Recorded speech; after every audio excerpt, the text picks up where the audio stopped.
बिस्मिल्लाहिर्रहमानिर्रहीम। Jaccard coefficient discuss करेंगे NLP के हवाले से। तो प्रॉब्लम यह है बुलियन सर्च के साथ कि भाई फीस या फेमाइन, या तो आपके पास टू मैनी रिजल्ट्स आएंगे या कुछ भी रिजल्ट्स नहीं आएंगे, टू फ्यू रिजल्ट्स आएंगे। ठीक है। तो जैसे कि इसका नाम है बुलियन, यानी आर या पार, फीस्ट और फेमाइन। तो bullion queries often results in either too few or too many results. ठीक है। मिसाल के तौर पे एक क्वेरी हमने दी, तो इसके जो है ना 2 लाख हमारे पास हिट्स आ गए फीस्ट। ठीक है। और इसके साथ हमने लिख दिया नो कार्ड फाउंड। अब इसके साथ ये चीज हमने ऐड कर दी तो एक ऐसी डॉक्यूमेंट में जनाब मिल ही नहीं रहा, तो ये बाकी चीजें मिल गई, तो बिल्कुल ही जो है ना हिट्स जो है वो जीरो हो गए। तो इन बुलियन रिट्रीवल आपको चाहिए lot of skill to come up with a query that produces a manageable number of hits.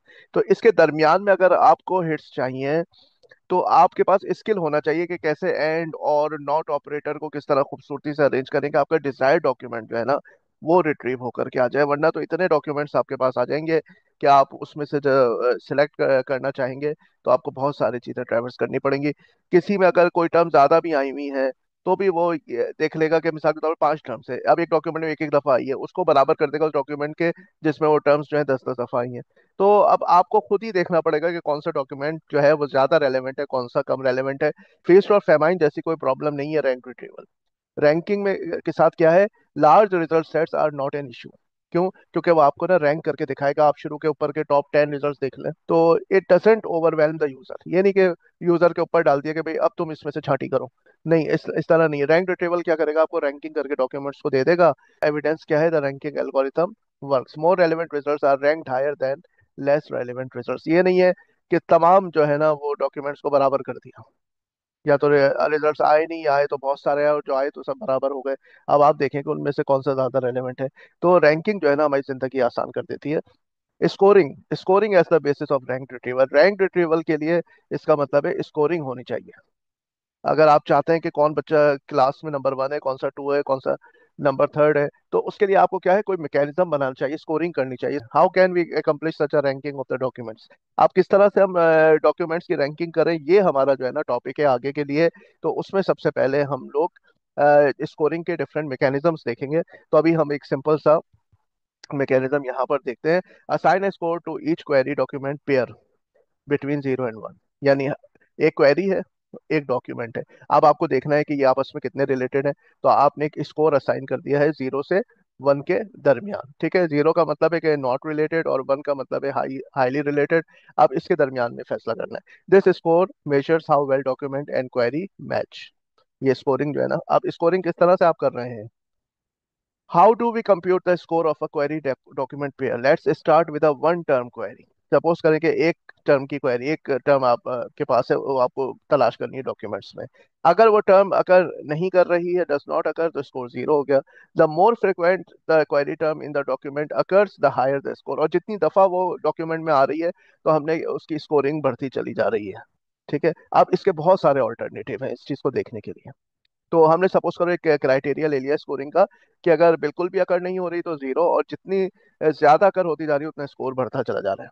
तो एक इसमें हमारे पास सबसे आसान जहां से हम बात शुरू करते हैं और उसके बाद फिर आगे जाएंगे कोसाइन वगैरह पे, टीएफ आईडीएफ। तो यहाँ पे अभी जो हम बात शुरू कर रहे हैं वो कर रहे हैं Jaccard coefficients. A commonly used measure for of overlap of two sets. दो सेट्स है, क्वेरी भी एक सेट ऑफ वर्ड्स है, डॉक्यूमेंट भी एक सेट ऑफ वर्ड्स है। तो इन दोनों सेट्स के दरमियान में जो है कितनी टर्म्स कॉमन है, तो इसका जो मेजर है ना वो जैकार्ड कोएफिशिएंट है। तो ए और बी हमारे पास सपोज करो दो सेट्स है, यानी ए सपोज करो क्वेरी है और बी जो है डॉक्यूमेंट है। तो ये क्या कह रहा है, ये कह रहा है देखो दोनों में कितनी कॉमन टर्म्स है, पहले डिवाइडेड बाय दोनों में कितनी टर्म्स है, और दोनों की जो टर्म्स है उसमें कितनी टर्म्स कॉमन है। तो ये common terms upon total number of terms. ये मिसाल के तौर पे अगर ए को हम ए से ही इसका जैकार्ड लें तो वो बनाएगा। ये मॉड्यूलस जो है ना ये होता है काउंट के लिए।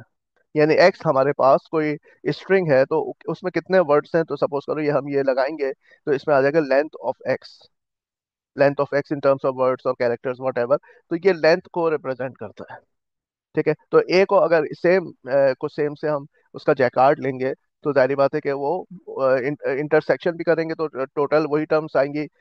कॉमन भी लेंगे उसकी तो वही टर्म्स आएंगी। ए एक सेट है ना, तो जब उसको ए के साथ इंटरसेक्ट करोगे या यूनियन करोगे तो सेम ही आंसर आएगा। तो उसका आंसर क्या हो जाएगा, 1 हो जाएगा। यहाँ पर भी 4 आ गया, यहाँ पर भी 4 आ गया। अच्छा, आप जैकार्ड ए और बी, दो हमारे पास डिफरेंट सेट्स हैं, उनका आप जैकार्ड लोगे तो अगर उसमें कुछ भी कॉमन नहीं है तो जीरो आ जाएगा, यानी ए इंटरसेक्शन बी अगर नल है तो फिर हमारे पास उसका जैकार्ड भी जीरो आ जाएगा। जी ठीक है। तो ए जो है वो नल नहीं है या बी नल नहीं है, इसको ध्यान में रखना है, वरना ये 0/0 हो जाएगा। ठीक है, डिवाइड बाय जीरो हो जाएगा अगर ए और बी दोनों ये जीरो हो गए। अच्छा, A and B don't have to be the same size, जरूरी नहीं है कि ए और बी सेम साइज क्यों। Always assign the number between 0 and 1। ठीक है, तो क्यों, क्योंकि हमेशा जो है इंटरसेक्शन जो है वो आपके पास कम ही होगा यूनियन के मुकाबले में। तो ये यहाँ आपका जो न्यूमरेटर है वो हमेशा स्मॉल क्वांटिटी होगी एज कम्पेयर टू डिनोमिनेटर। अच्छा, what is the query document match score of the Jaccard for these two. Query ये है, डॉक्यूमेंट ये है, आइडियस ऑफ मार्च सीदर डाइड इन मार्च। तो अब इसमें कितनी टर्म्स कॉमन है, मार्च एक दफा है, बाकी 1 2 3 4 5 6 टोटल टर्म्स 6 हैं, उनमें से एक कॉमन है यानी मार्च दोनों में आ रहा है, तो इसका जैकार्ड हो जाएगा 1/6। अच्छा, जैकार्ड की जो लिमिटेशन है ना वो बहुत ज्यादा है। मिसाल के तौर पे टर्म फ्रीक्वेंसी को इग्नोर कर देता है, क्योंकि ए यूनियन बी लो, ए इंटरसेक्शन बी लो, तो दोनों सूरतों में क्या होगा, ये तो एक सेट बनेगा ना, और सेट में आपको पता है डुप्लीकेशन तो होती नहीं है। तो the Jaccard coefficient is based on set operations union intersection, meaning it only considers the presence और absence of elements but not their frequency. तो फ्रीक्वेंसी जैसा मैंने यहाँ पे लिखा है, ये 2 दफा है, यहाँ पे ABCD है, तो ये ABC के बराबर ही होगा ये। जाहिर बात है, सेट में कोई चीज 2 दफा सेम हो फर्क नहीं पड़ता। तो ये जो है ना, ए की इंपॉर्टेंस ज्यादा यहाँ पे निकल रही है, ये यहाँ पे नहीं देख सकता क्योंकि ये सेट में तो फिर वो ए एक ही दफा लिखा जाएगा, तो टर्म फ्रीक्वेंसी को बिल्कुल अहमियत नहीं दी जाती, जबकि आगे चल के हम देखेंगे कि ये बड़ी इंपॉर्टेंट चीज है। अच्छा, सेकंड ये है कि सेंसिटिव टू स्मॉल चेंजेस, यानी एक सेट है ABC, दूसरा भी ABC है, अब उस ABC में अगर हमने एक एलिमेंट D का इजाफा कर दिया तो अब सिमिलैरिटी जो है ना फर्क आ जाएगा। पहले तो 3/3 थी, 1 आ रही थी, अब जो है ना वो हो गई 3/4, 0.75 हो गई। तो छोटी सी चेंजेस से भी जो है ना बड़ा फर्क इसमें पड़ जाता है जैकार्ड के अंदर। हालांकि देखें कितना डॉक्यूमेंट सिमिलर है, हो सकता है ये टर्म कोई इनसिग्निफिकेंट टर्म हो, तो ये देखें इसकी सिमिलरिटी कितनी अच्छी बैठ रही है दो सेट्स की, लेकिन इस टर्म के इजाफे से एकदम से सिमिलरिटी डाउन हो गई। बायस टुवर्ड्स स्मॉल सेट्स, यानी स्मॉल सेट होंगे तो आप देखेंगे कि वैल्यू अच्छी आ रही है। मिसाल के तौर पे ये ए और बी, ये दोनों टर्म्स इस डॉक्यूमेंट में मौजूद हैं, लेकिन डॉक्यूमेंट बड़ा है तो ये हो जाएगा आपका 2/5।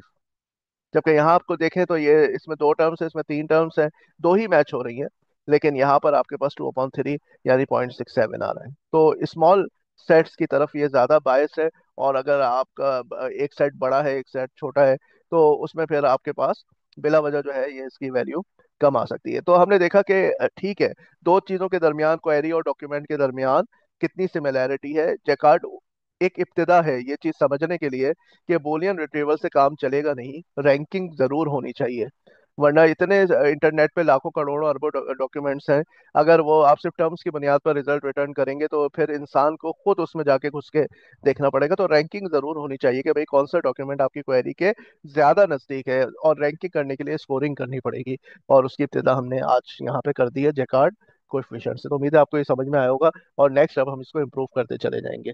Okay, thank you very much.